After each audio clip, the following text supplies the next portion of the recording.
ጤና ይስጥልን አድማጮች፣ ይህ ኢትዮ ፕላስ ነው። ፕሬዚዳንት ትራምፕ ያለ ልዩ ተደራዳሪ ዊትኮፍ ዓለም ሶስተኛው የዓለም ጦርነት ሊገጥማት ይችል ነበር አሉ።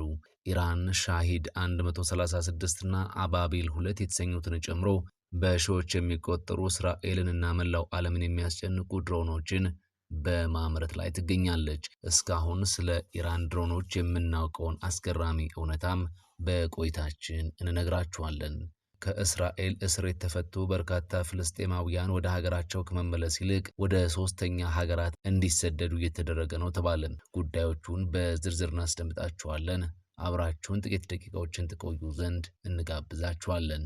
በእስራኤልና በፍልስጤም ታጣቂ ቡድኖች መካከል በተደረገ የእስረኞች ልውውጥ ስምምነት መሰረት ከእስራኤል እስር የተፈቱ በርካታ ፍልስጤማውያን ወደ ሀገራቸው ከመመለስ ይልቅ ወደ ሶስተኛ ሀገር እንዲሰደዱ መደረጉ ለረጅም ጊዜ ሲጠበቅ የነበረውን የቤተሰቦቻቸውን ደስታ መራራ እንዳደረገው ተነግሯል። ሰኞ ዕለት ከተፈቱት ፍልስጤማውያን እስረኞች መካከል ቢያንስ 154 የሚሆኑት ከትውልድ መሬታቸው በግድ እንዲሰደዱ መደረጉን የፍልስጤም እስረኞች ሚዲያ ቢሮ አስታውቋል። ይህ ልውውጥ በጋዛ ይገኙ የነበሩ 20 እስራኤላውያን ታጋቾችን ለማስለቀቅ የተደረገው ስምምነት አካል ነው። እስካሁን ድረስ የተፈቱት እስረኞች ወደ የትኞቹ ሀገራት እንደሚላኩ በዝርዝር ባይታወቅም ከዚህ ቀደም በተመሳሳይ ልውውጥ የተፈቱ እስረኞች እንደ ቱኒዚያ፣ አልጄሪያ እና ቱርክ ወዳሉ ሀገራት ተልከው ነበር። ተንታኞች የእስራኤልን እርምጃ የተፈቱ እስረኞችን የዜግነት መብት የሚጥስና ሕገ ወጥ ነው ሲሉ አውግዘውታል።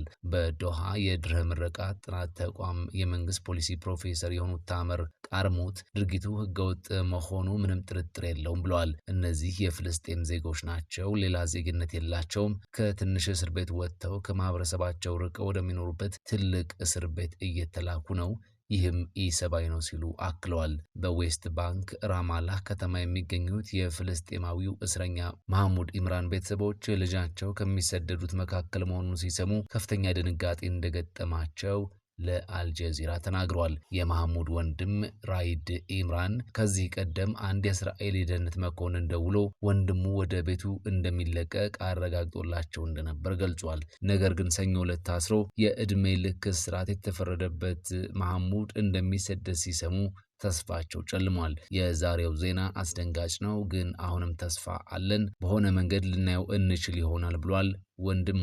ዋናው ነገር መፈታቱ ነው፣ እዚህም ሆነ ውጪ ብሏል። ይህ ስደት በእስራኤል የድንበር ቁጥጥር ምክንያት ቤተሰቦቹ ወደ ውጭ ሀገር ተጉዘው ልጃቸውን እንዳያዩ ሊያደርጋቸው ይችላል። እንደ ፕሮፌሰር ቃርሙት ገለጻም እስራኤል እስረኞቹን የምታሳድደው በሁለት ዋና ዋና ምክንያቶች ነው። አንደኛ የሐማስን የሞራል ድል ለመንጠቅ የተፈቱት እስረኞች ወደ ቤታቸው ተመልሰው የነጻነት ደስታቸውን እንዳያከብሩ በማድረግ የልውውጡን ድል ምሳሌያዊነት ማሳጣት ነው። ሁለተኛ የፖለቲካ ተሳትፏቸውን ለማስቆም ወደ ሌላ ሀገር የሚሰደዱት እስረኞች በማንኛውም የፖለቲካ እንቅስቃሴ ውስጥ እንዳይሳተፉ ከፍተኛ ቁጥጥር ስለሚደረግባቸው የፖለቲካ ህይወታቸው እንዲያበቃም ያደርጋል። ይህ ለእስራኤል ድርብ ድል ነው ያሉት ፕሮፌሰሩ የተፈቱት ፍልስጤማውያኑ እጣ ፈንታም ወደ መደበኛ ህይወታቸው ከሚመለሱት እስራኤላውያን ታጋቾች ጋር ሲነጻጸር ያለውን ግልጽ የሆነ ሁለት አይነት መስፈርት ደብል ስታንዳርድ ያሳያል ብለዋል።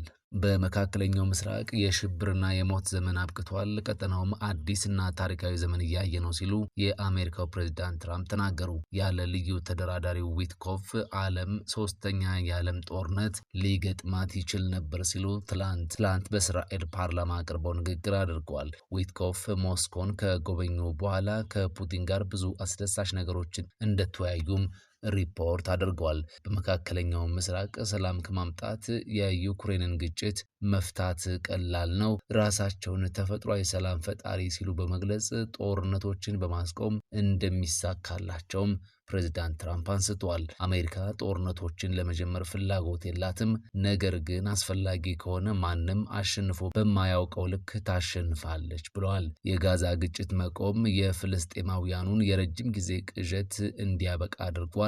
የኢራን የዩራኒየም ማበልጸጊያ ተቋማት ሳይወድሙ የጋዛ የሰላም ስምምነት እውን አይሆንም ነበር ብለዋል። ኢራን ከአሜሪካ ጋር ስምምነት ላይ በመድረስ ግንኙነቷን መደበኛ ለማድረግ ፈቃደኝነት እያሳየች ነው። ከጋዛ ስምምነት በኋላ በዩክሬን ግጭት አፈታቱ ዙሪያ ትኩረት ለማድረግም አቅደዋል። በመጨረሻም ስለ ኢራን ድሮኖች እስካሁን የምናውቀውን አስገራሚ እውነት እንንገራችሁ። ኢራን ሻሂድ 136 እና አባቢል 2 የተሰኙትን ጨምሮ በሺዎች የሚቆጠሩ ድሮኖችን በማምረት ላይ የምትገኝ ሀገር ናት። ኢራን በአሜሪካና በመካከለኛው ምስራቅ ጠላቶቿ ላይ ጥቃት የምትፈጽምባቸውን ዘመናዊ ድሮኖች በማምረት ላይ ትገኛለች።